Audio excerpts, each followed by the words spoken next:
All right, good morning folks, it's Nick Mulbauer here, and today we're going to discuss bluegill fishing with a slip bobber. So there we go, there's bluegill number one. Cute little specimen there, and there's some decent ones in here.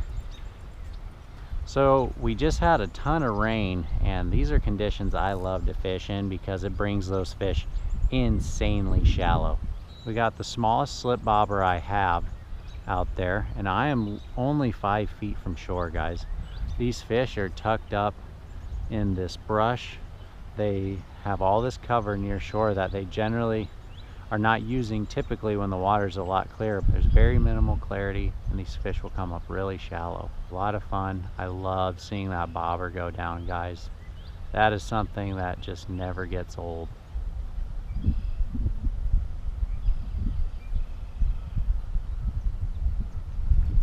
Hey, look guys, a crappie. How about that? That's springtime fishing for you. Woo! It's a lot of fun, something different there. I don't know if I've ever caught a crappie on a worm. I'm always very intentionally trying to catch them on plastics. He thumped it. We're gonna have to get the pliers out for this fella. So there we go, get the slip bobber off in. Nice little crappie there, guys. Cute little thing. Get him back. But yeah, these fish are just being drawn so shallow with that water being gummed up and dirty. Like I said, that clarity is no more than, probably a foot. It is very dirty water. So what those fish do is it's like being in a dark room. They have no sight. So they're gonna push up really shallow so they have bearings about them. At least that's the way I go thinking about it. These fish are up shallow because they need to have some kind of idea of where they are at. I mean, I don't want to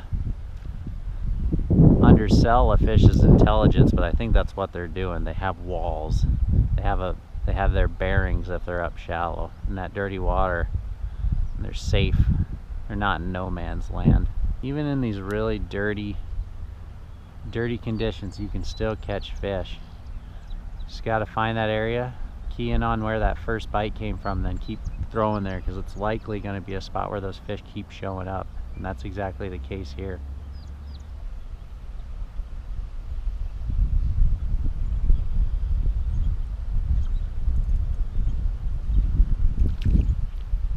Here comes another one, guys.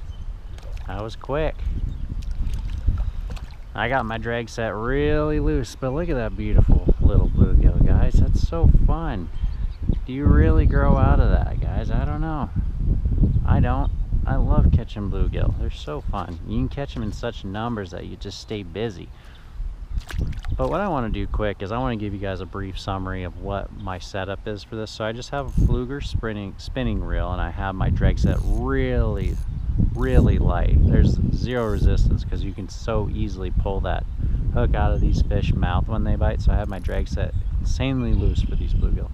Just have a small little light action old Berkeley pole. I think it's a Berkeley or an old ugly stick. This thing I found at an antique shop, actually. Super limber, so if those fish pull, that rod will give.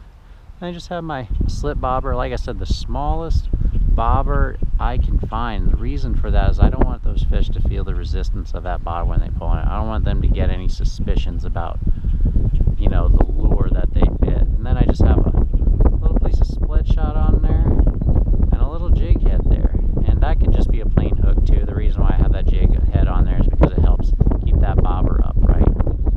Especially in this dirty water, this does not matter because they're not seeing it. They're more relying on that smell. So I don't think that's really a strike deterrent there with that jig head being on there. But if the water was a lot clearer, I would be removing that jig head with just a plain hook. And I use a whole red worm. That way they can see it in this water and it gives off more scent. The more worm you get them, the more scent it can probably give off. So that's my setup. Just the lightest tackle you can find, and just trying to find those sweet spots, guys, and just always keeping in mind the depths of these waters. I know that it's really shallow in here because I fished it when this water's been a lot clearer, and you can normally very easily see the bottom there. A lot of fun catching these panfish this time of year, especially with that dirty water. They're up so shallow. just no water column to work, you can just throw into that shallow water and pick up a couple. Very opportunistic time to try to catch some panfish. Good opportunity.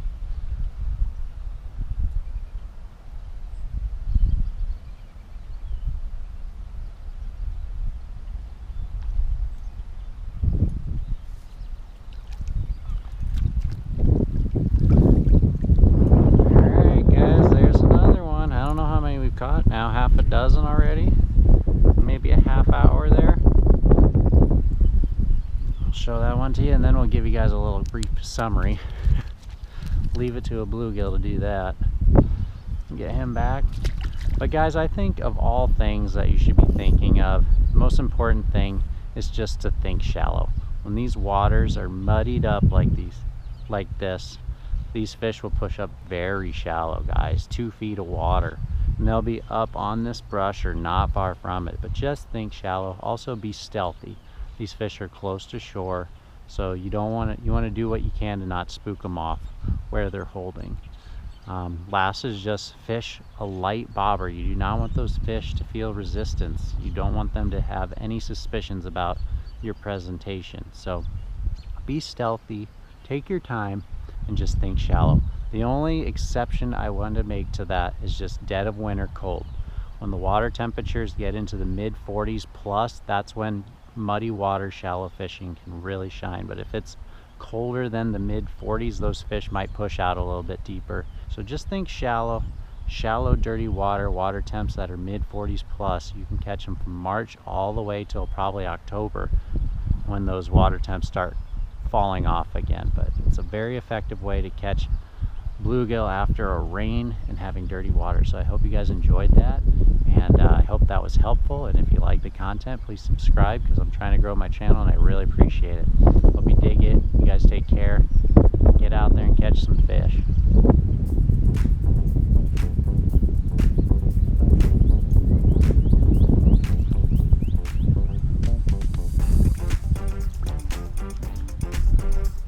Alright folks, different part of the pond, another bluegill. Same kind of depths, it's very shallow out there, but there's 2 different places I looked for them, found them. So very effective, dirty water, shallow fishing. That's all I gotta remember. Dirty water, stay shallow, go on the hunt, go find them, and have yourself a fun time.